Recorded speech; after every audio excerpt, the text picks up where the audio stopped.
The walls of Jerusalem, once a symbol of divine protection and presence, now lie in ruins. The scent of ashes lingers in the air, while the sound of weeping echoes through the streets, overtaken by the Babylonian army. Among the captives stands Daniel, a young man torn from his homeland, forced to march toward the unknown, uncertain of what the future holds. Yet, even amid devastation, he carries something no army can steal, an unshakable faith. And you, how would you respond if everything you once trusted crumbled around you? Financial crises, illness, unexpected losses, when the world feels like it's falling apart. Where do you find strength? The story of Daniel is not just an ancient account. It's a powerful reflection for today, reminding us that faith can be the anchor that holds us firm, even in life's darkest storms. In this video, you will witness how Daniel chose to remain faithful under cultural pressure, persecution, and uncertainty. He not only survived, but thrived, proving that true faith is not defined by circumstances, but by unwavering trust in God. As you follow Daniel's journey, you will be challenged to ask yourself, where is my faith in times of crisis? Am I ready to trust God even when everything seems to fall apart? Today, you will discover that, just like Daniel, it is possible to find hope, strength, and courage, even in the midst of chaos. Jerusalem, once a beacon of divine presence, now lay in smoldering ruins. The temple, where the presence of God had dwelled, was reduced to ashes. The once proud city, where the name of Yahweh was exalted, echoed with the cries of the defeated and the clash of foreign weapons. The streets were filled with broken families, trembling elders, and shattered hope.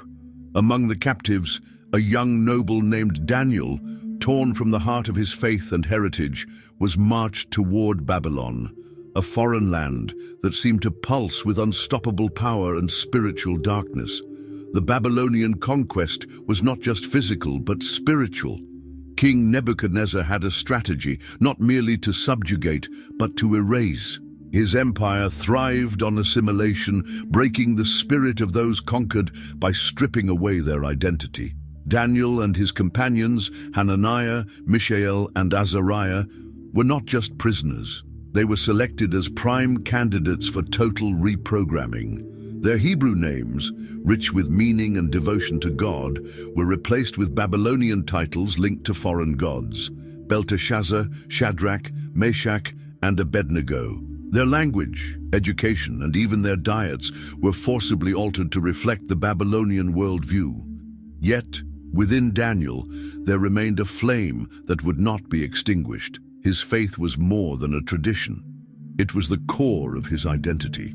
Though surrounded by wealth and power, Daniel quietly resolved that he would not defile himself with the king's food, likely offered to idols or prepared in violation of God's laws. This was no minor act of rebellion. To reject the royal provisions was to risk offending the most powerful ruler on earth. Yet Daniel understood a deeper truth. Small compromises lead to great spiritual erosion. Faithfulness must begin in the smallest of decisions. With humility and courage, Daniel approached the chief official, requesting a simple diet of vegetables and water, trusting God to honor his convictions. The tension in that moment was immense. A refusal or failure would not only mean humiliation, but could cost Daniel his life. Yet after 10 days, the results were undeniable. Daniel and his friends appeared healthier, stronger, and more vibrant than all others in the king's court. But this was more than a physical victory. It was a spiritual statement. Faithfulness to God brings a strength the world cannot comprehend. Babylon was a city of vast wealth, architectural marvels like the Hanging Gardens, and a society that prided itself on intellectual achievement. Yet beneath its grandeur lay a deep spiritual void. False gods, idolatrous practices, and a culture built on human pride filled its streets. Daniel stood as a foreigner, not just in geography but in spirit, one who belonged to a kingdom not of this world. His quiet defiance would soon be tested further. As Daniel distinguished himself with wisdom and integrity, King Nebuchadnezzar faced a disturbing dream, so profound it robbed him of peace. In a display of absolute power, the king demanded not only the interpretation, but the revelation of the dream itself. His advisors, magicians and astrologers were powerless, and in his fury, Nebuchadnezzar ordered the death of all the wise men of Babylon, including Daniel. In the face of certain death, Daniel did not panic. He did not compromise. He turned to the source of all wisdom, God. Gathering his companions, they prayed fervently, seeking divine revelation. That night, God revealed the mystery. Daniel stood before the king with unwavering calm, not taking credit but boldly declaring, "There is a God in heaven who reveals mysteries." He described the dream in vivid detail. A colossal statue, its head of gold, chest of silver, thighs of bronze, legs of iron, and feet of clay and iron mixed. Daniel then explained its meaning. Earthly kingdoms that would rise and fall until a divine kingdom, represented by a stone not cut by human hands, would crush them all and endure forever. Nebuchadnezzar was astonished. In that moment, the mighty king who had tried to erase Daniel's identity was forced to acknowledge the God Daniel served. Yet even as Daniel was elevated to a position of power in Babylon, his greatest trials were yet to come. The pressures would intensify. The cost of faithfulness would rise, but Daniel had proven a truth that echoes through the ages. Faithfulness begins in the unseen choices, the quiet convictions that shape our destiny, and his story was far from over. The tests that awaited him would not only challenge his courage, but reveal the unstoppable power of a life anchored in God. The winds of Babylon carried the scent of burning incense, a constant reminder of a culture steeped in idolatry. The golden statue loomed high above the plains of Dura, glinting under the sun, a monument not just of wealth, but of absolute power. It was a test, a declaration from King Nebuchadnezzar that his authority reigned supreme, demanding not just loyalty, but worship. Among the crowd gathered were Daniel's friends, Shadrach, Meshach, and Abednego.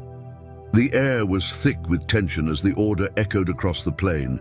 When the music plays, all must bow. The music began, a haunting blend of flutes and lyres, a melody of submission. Thousands fell to their knees in unison, the sound of fabric rustling as bodies hit the ground. But 3 men remained standing. Their defiance was not loud, no shouts, no protests, just quiet, unyielding faith. They knew the risk. This was no mere defiance against a king's order. It was a challenge to the spiritual control Babylon sought to impose. To bow would be to betray not just their heritage, but their God. News of their refusal spread quickly. Nebuchadnezzar's face twisted with fury as the men were dragged before his throne. The golden walls of his court shimmered as firelight flickered, yet the heat in his voice was far greater. "Is it true you refuse to worship my gods? Bow now, or you will be thrown into the blazing furnace. What God can deliver you from my hand?" The silence hung heavy. Then, with a calm that seemed almost unnatural, they responded, "O king, we have no need to defend ourselves in this matter. The God we serve is able to deliver us, but even if he does not, we will not serve your gods or worship the image you have set up." No anger, no fear, just conviction. Their words echoed with a power that shook not only the court, but the spiritual realm. They knew their God could save them, but their faith wasn't built on the guarantee of deliverance. It rested on trust. Trust in his goodness. Trust in his sovereignty, trust that his truth was worth dying for. Nebuchadnezzar's fury ignited. His face flushed red as he ordered the furnace heated 7 times hotter than usual, the flames roaring with unnatural intensity. The heat was so intense that the very guards tasked with binding the 3 men were consumed by the fire as they drew near. Shadrach, Meshach, and Abednego fell bound into the heart of the flames. The fire crackled violently, swallowing their forms. The crowd held its breath, the air heavy with the scent of burning wood, but then something impossible. The king's eyes widened. He leaned forward from his throne, his voice trembling. "Did we not throw 3 men into the fire? But I see 4, unbound, walking in the midst of the flames, and the 4th looks like a son of the gods." The fire that had been meant to destroy now illuminated a miracle. Not a single garment was singed, not a single hair burned. And there, in the heart of the flames, the 4th figure walked with them, a divine presence. Many believe it was Christ himself, appearing before his incarnation, standing with his faithful ones in their darkest trial. Nebuchadnezzar, shaken to his core, commanded them to come out. As they emerged, the crowd gasped. There was no trace of fire upon them, not even the smell of smoke lingered. The same king who had threatened their lives now declared in awe, "Praise be to the God of Shadrach, Meshach, and Abednego, who has sent his angel and rescued his servants." No other God can save in this way. This was more than a miraculous deliverance. It was a divine proclamation. True faith does not depend on results, but on trust in God's character. Faithfulness is not proven by whether we are spared from the fire. It is revealed in the willingness to enter it, trusting God with the outcome. What makes this moment so profound is not just the rescue, but the unwavering faith displayed before it. Shadrach, Meshach, and Abednego were prepared for both deliverance and death. Their loyalty to God was not contingent on survival, but on the truth of who He is. This victory echoed far beyond the plains of Dura. It was a cosmic statement. The gods of Babylon had no power here. The faith of 3 Hebrew captives had shaken an empire, and yet the trials in Babylon were far from over. Daniel himself would soon face a test just as fierce, a moment where his faith would place him face to face with death. The lion's den awaited, but Daniel had already learned this profound truth. Courage is not the absence of fear. It is standing firm in the fire, knowing you are never truly alone.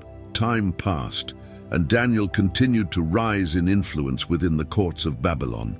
His wisdom and integrity set him apart, yet it was not human intellect alone that elevated him. It was a life anchored in faith and divine wisdom. But soon, a new test would arise, one that would once again reveal the source of Daniel's strength.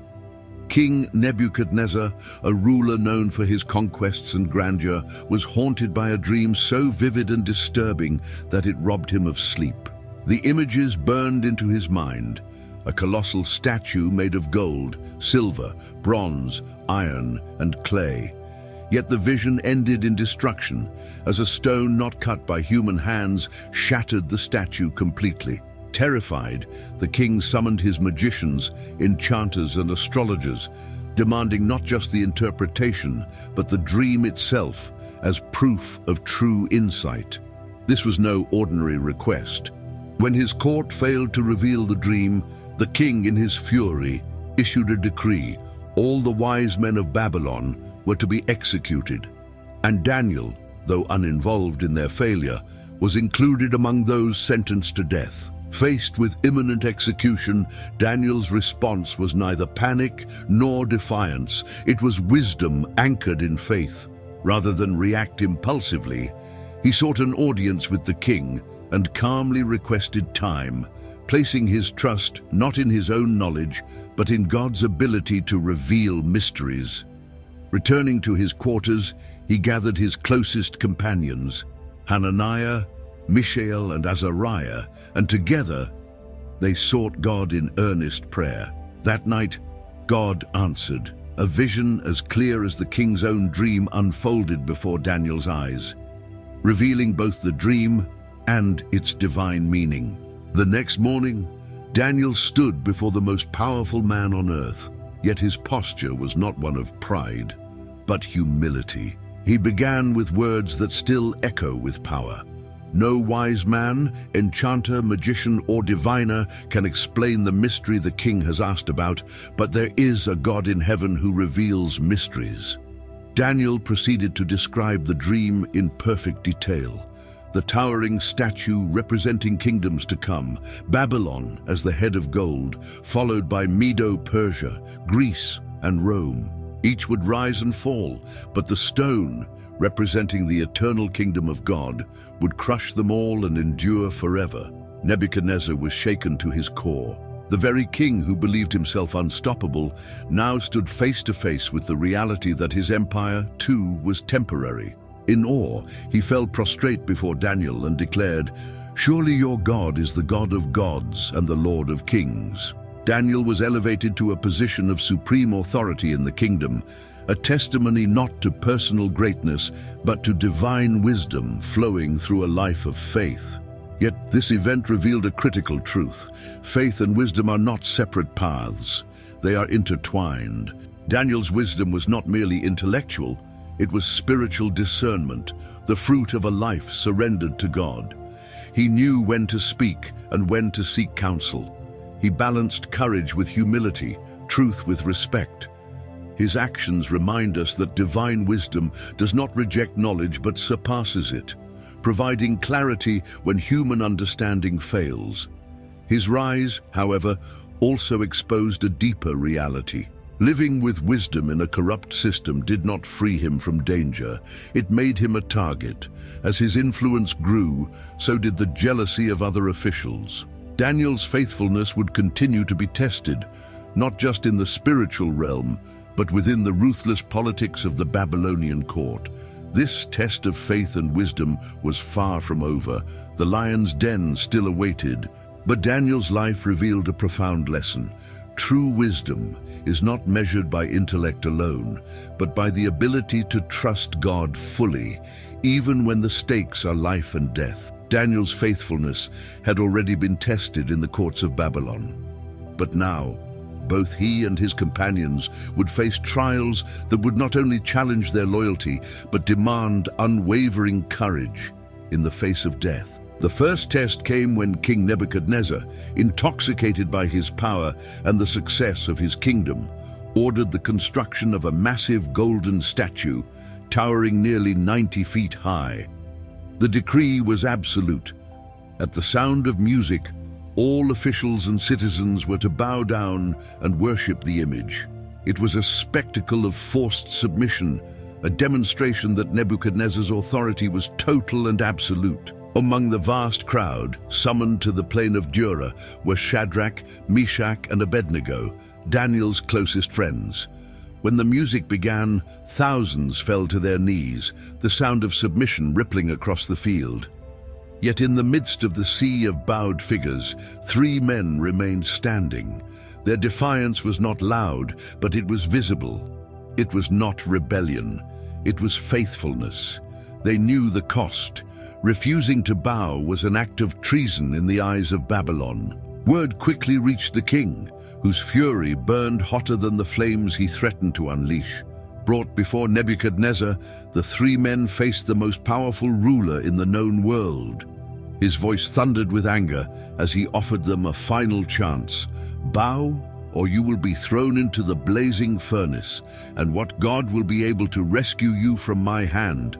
Their response was calm, unwavering. O king, we do not need to defend ourselves before you. If we are thrown into the blazing furnace, the God we serve is able to deliver us from it. But even if he does not, we will not serve your gods or worship the image you have set up. They were not bargaining for a miracle.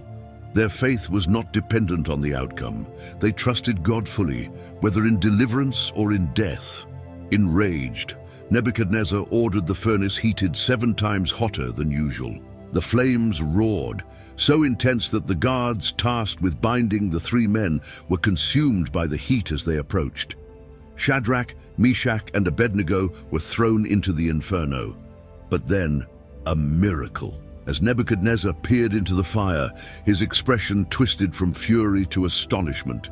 Did we not throw 3 men into the fire?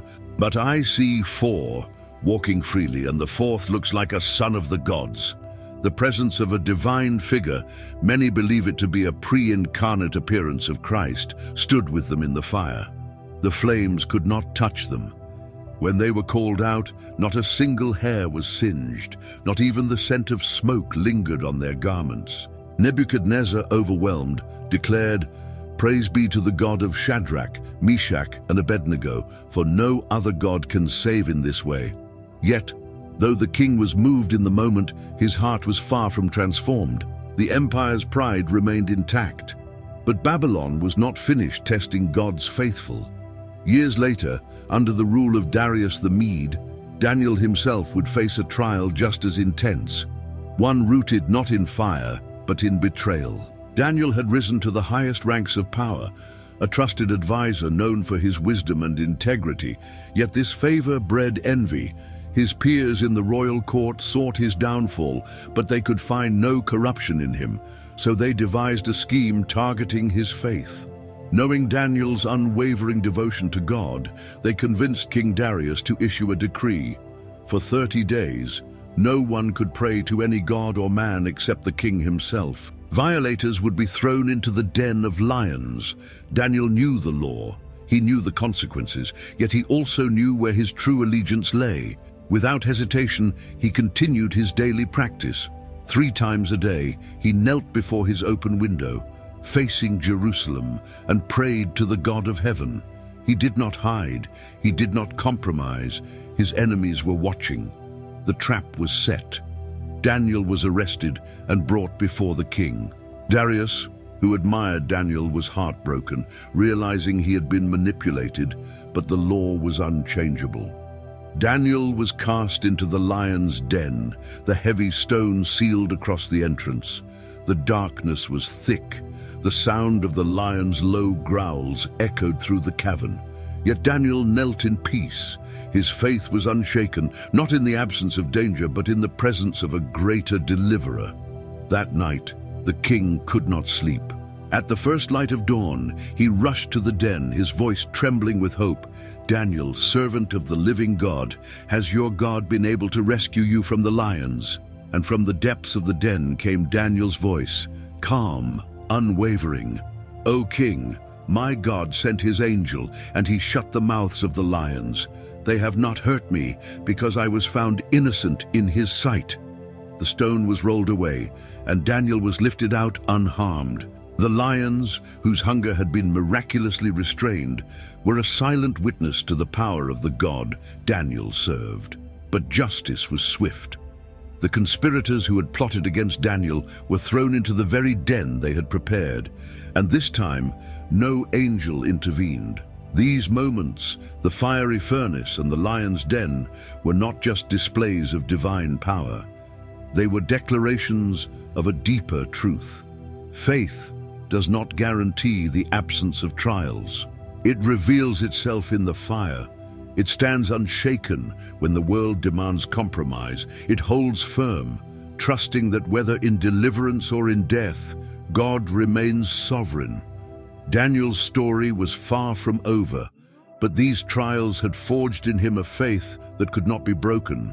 The tests would continue, but so would the victories, for his trust was never in human power, but in the God who rules kingdoms and shuts the mouths of lions.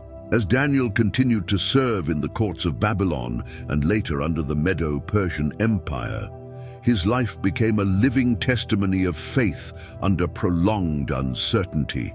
Years had passed since he was taken captive. The city of Jerusalem lay in ruins, the temple destroyed, and God's people scattered far from their homeland.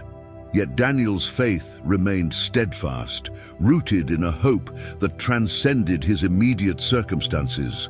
It was during these years of exile, surrounded by a culture hostile to his beliefs, that Daniel received some of the most profound visions recorded in Scripture, prophecies that revealed both the rise and fall of empires and the eternal sovereignty of God. One of the most significant was the vision of the great statue from Nebuchadnezzar's dream, representing successive earthly kingdoms destined to crumble before the kingdom of God, which would endure forever. But these revelations were not given to inspire fear. They were given to anchor Daniel's faith in a God who was fully in control, even when the world seemed chaotic. The collapse of Jerusalem, the captivity, the rise of foreign empires, none of it was random. God was working out his purposes on a timeline far greater than human understanding. Yet Daniel was not merely a prophet of future events. His faith was active, grounded in daily trust. His practice of prayer remained unshaken, even when the consequences were deadly. His hope was not in the restoration of his earthly homeland alone, but in the eternal reign of God's kingdom. The vision of the statue was followed by an even more personal revelation, the 70 weeks prophecy. In it, Daniel was shown not just the future of empires, but the promise of a coming Messiah, an anointed one who would be cut off, yet whose sacrifice would bring redemption. This prophecy pointed far beyond Babylon, beyond even Daniel's lifetime, offering a glimpse of God's ultimate plan for salvation. Still, Daniel was not spared from personal sorrow. His people remained in captivity. The promises seemed distant, yet he clung to faith, remembering the words of the prophet Jeremiah, who had foretold that the exile would last 70 years. And so Daniel prayed, not passively, but with fervent intercession, pleading for God's mercy on his people. "We have sinned and done wrong. We have turned away from your commands and laws. Lord, listen. Lord, forgive. For your sake, do not delay, because your city and your people bear your name." Daniel 9:5, 9:19. This prayer reveals a powerful truth. Hope is not passive. It is not merely waiting for circumstances to improve. Hope in its truest form is active trust in God's promises, even when they seem far off. Daniel did not see the full restoration of Jerusalem in his lifetime, yet he lived each day as though God's promises were already unfolding. His faith and hope in God's sovereignty were not shaken by the delay. Instead, they became the anchor that sustained him in a foreign land. Daniel understood that God's timeline was greater than his own, and this realization gave him peace, even in exile. Hope, however, did not mean the absence of hardship. Babylon remained powerful. The enemies of God's people continued to rise. Yet Daniel's visions pointed to a greater reality. Kingdoms would rise and fall, but God's kingdom would stand forever. This unshakable hope allowed him to remain faithful, not just in moments of crisis, but in the ordinary routines of life: prayer, service, integrity. The question Daniel's life poses is profound. What sustains a person when the future seems uncertain? For Daniel, the answer was clear. His hope was never in human strength or earthly security, but in the unchanging nature of God. And this hope, though tested, never wavered. As Daniel aged, his influence did not diminish, nor did his spiritual clarity. His final visions were not of despair, but of ultimate victory, God's eternal reign, where justice would prevail and faithfulness would be rewarded. Even as earthly kings plotted and empires shifted, Daniel stood firm, his heart anchored not in circumstances, but in the unshakable promises of God. His story reminds us that faith and hope are inseparable. True faith does not deny the reality of trials, but sees beyond them, clinging to the certainty that God is working, even when his hand seems hidden. Daniel's life in Babylon was marked by exile, yet he never lost sight of his true home, the eternal kingdom of God. And as his life approached its conclusion, Daniel's unwavering trust in God became his greatest legacy.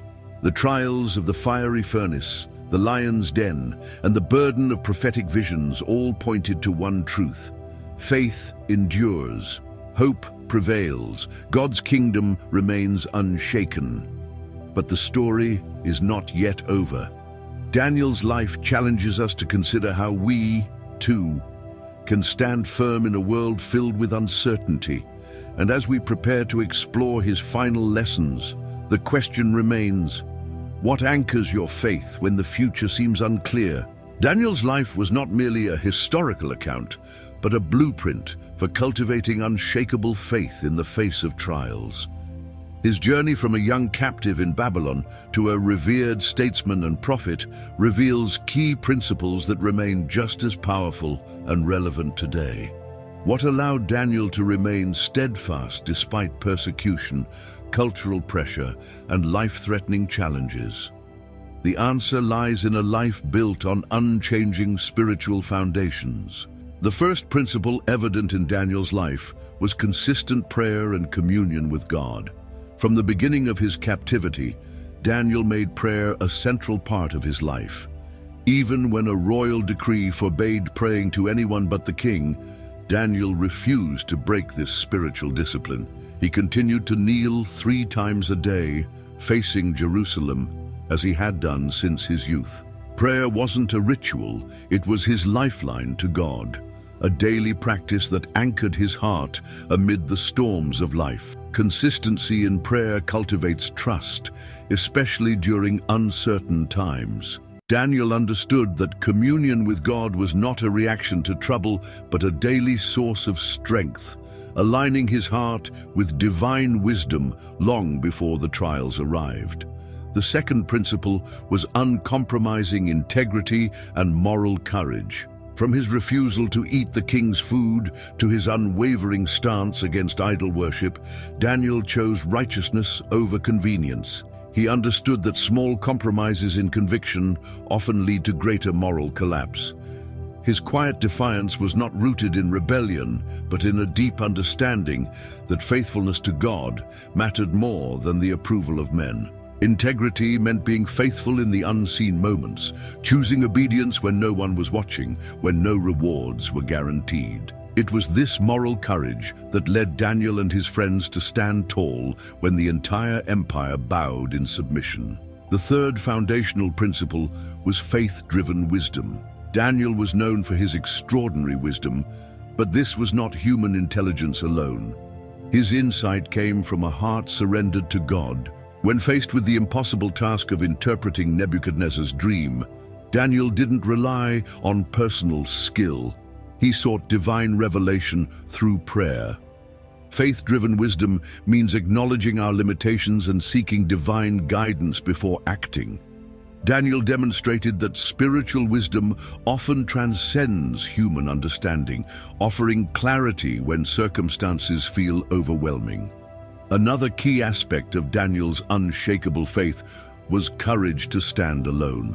Throughout his life, Daniel found himself in situations where he stood in direct opposition to the culture around him. Whether refusing to bow before Nebuchadnezzar's statue or praying openly despite a royal decree, Daniel's faith was not dependent on the crowd. He remained faithful even when standing alone brought danger. Courage to stand alone does not mean isolation. It means being grounded so deeply in truth that external pressures cannot shake your convictions. Daniel's story reminds us that true faith is not measured by public approval, but by unwavering trust in God's word, even when the majority conforms to compromise. Yet Daniel was never truly alone.